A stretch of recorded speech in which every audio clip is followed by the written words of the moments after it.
The topic of abortion in America is something you don't want to bring up at Thanksgiving dinner, to say the least. So we have one side, which is pro choice. They are for using authoritarian governmental measures to prevent a woman from making her own choices with her own body.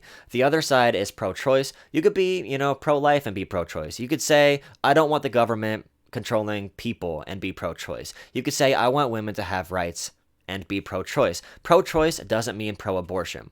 When you look at countries around the world, all the countries that are pro choice also have great records on things like women's rights. They also have great records on things like healthcare. They have universal healthcare, universal education, universal colleges, universal trade school, universal childcare. When it comes to countries that are not pro choice, so there's an article here.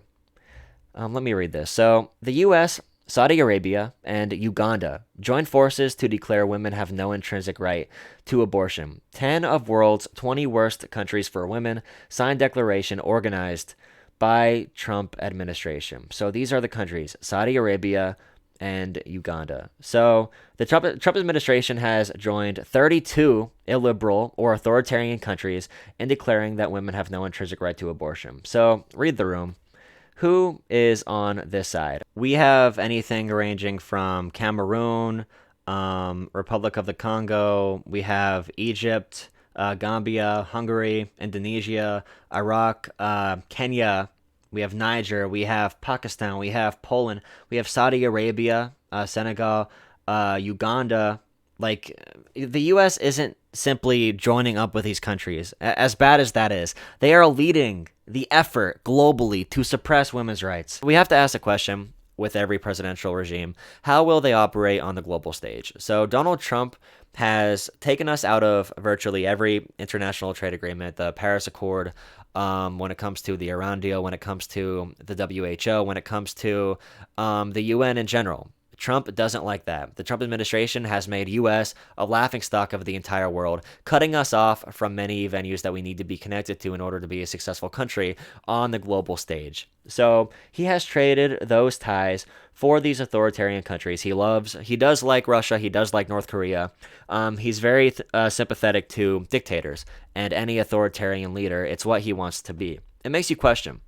And I always ask this question, and answer this in the comments. So, if the U.S. had been involved in another World War situation now, if we would get involved in that, what side would we align on? Because, I mean, if Trump was president, of course.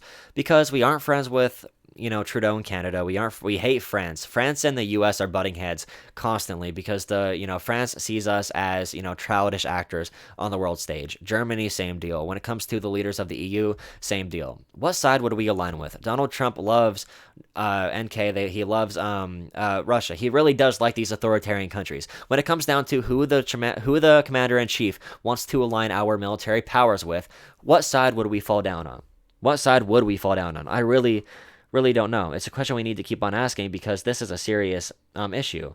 It's not just abortion; it's all authoritarian tendencies. Anti-women's rights, anti-racial justice, anti-freedom of the press, anti-working with other countries, very isolationist. This is not a good trend. This should not come as a surprise. Ever since Mike Pompeo got in there, he has made American foreign policy focused on espousing Christian values of being pro-life, of, the nuclear family. They have said at UN events, actually, the U.S., people representing the U.S., that we need to reinforce the harmonious or whatever agreement between man and women, marriage between man and women. They also say things like we must not use abortion in the same sentence as healthcare, for example. So this is a key focus of American foreign policy, and something Mike Pompeo loves to do, something like all these white nationalists love to do. They are filling out the playbook. This is something evangelicals love.